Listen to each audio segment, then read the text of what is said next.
Benarkah tidak semua pencuri itu jahat, bro? Di film kali ini pencuri justru jadi sang pahlawan. Ya, mencuri dari orang kaya bukan untuk memperkaya diri sendiri, tapi demi anak-anak panti asuhan. Hai, bertemu lagi dengan Mageran Movie, bro. Kali ini kita akan membahas film berjudul Robin Hood 2025. Karena ini film baru, awas ada spoilernya, bro. Cerita dimulai dengan sosok anak kecil bernama Ram, seorang anak yatim piatu yang hidup tanpa keluarga. Tapi dengan semangat yang tak pernah padam di tengah kerasnya hidup dan satu kalimat dari sekolah yang membekas di hatinya, bangsa ini adalah keluargamu. Dengan keyakinan itu, Ram tumbuh jadi sosok yang tidak egois.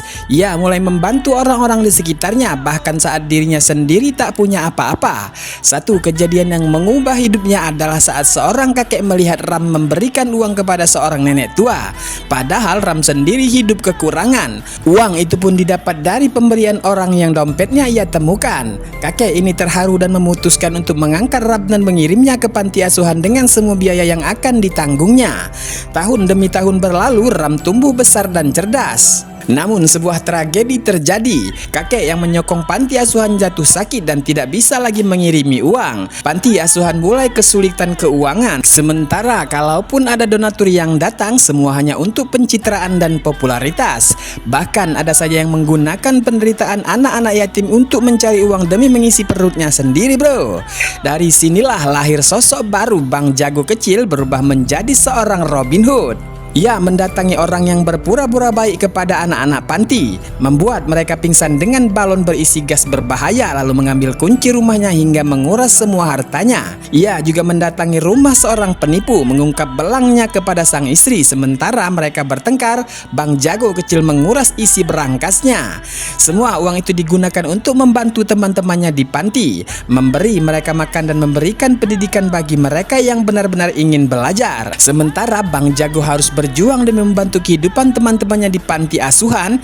Di sisi lain dunia, seorang gadis bernama Nera Vasudeb tumbuh dengan bergelimang harta. Ia adalah putri dari CEO farmasi kaya di Australia.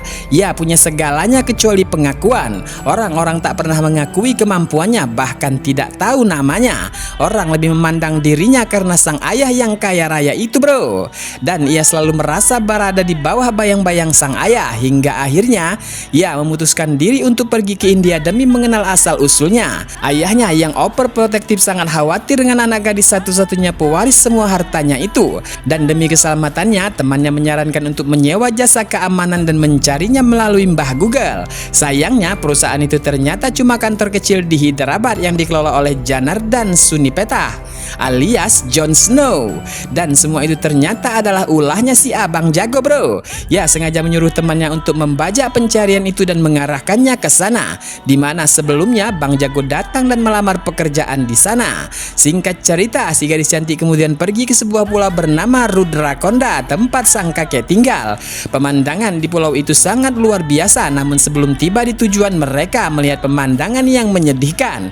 Banyak orang yang tubuhnya digantung di sepanjang jalan, dan itu menimbulkan kengerian bagi si gadis cantik, bro.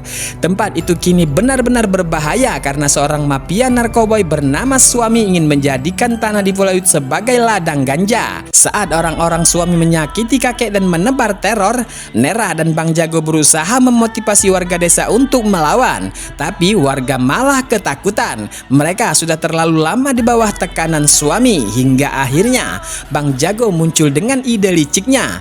Ia berpura-pura akan mendukung Suami sebelum akhirnya mengungkap bahwa di seluruh penjuru pulau telah dipasangi kamera CCTV yang bisa dilihat kapan saja lewat ponsel si Suami.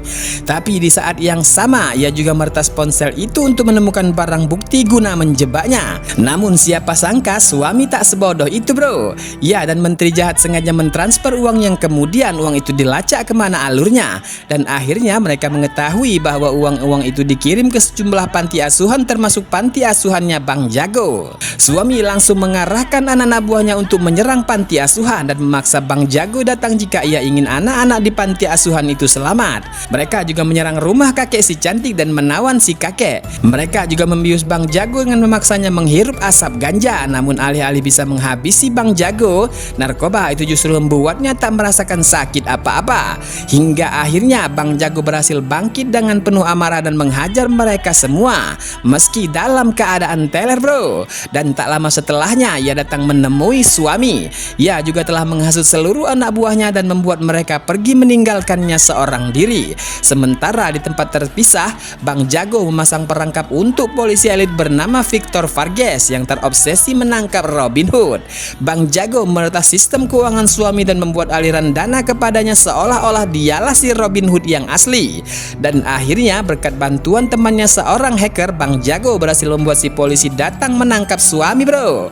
Lalu setelah melihat Bang Jago yang telah bertarung dengan suami, ia pun melepaskan tembakan untuk menjauhkan Bang Jago dari suami agar ia bisa menangkapnya. Si polisi menyangka Bang Jago adalah anak seorang pialang saham yang hartanya habis dikuras Robin Hood.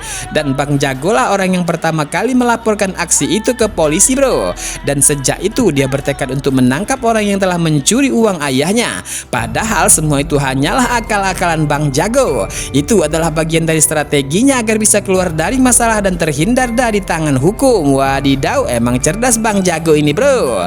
Film ditutup dengan si menteri mendatangi kantor polisi untuk melihat sosok Robin Hood. Tapi saat melihat sosok itu ia langsung memalingkan muka karena ia tahu orang itu adalah temannya dan bukan Robin Hood. Tapi ia tak mungkin mengungkap identitasnya karena jika publik tahu dia ada hubungan dengan si bandit maka karir politiknya akan tamat. Sementara di dalam sel, suami melihat sosok di balik kegelapan dan alangkah terkejutnya dia.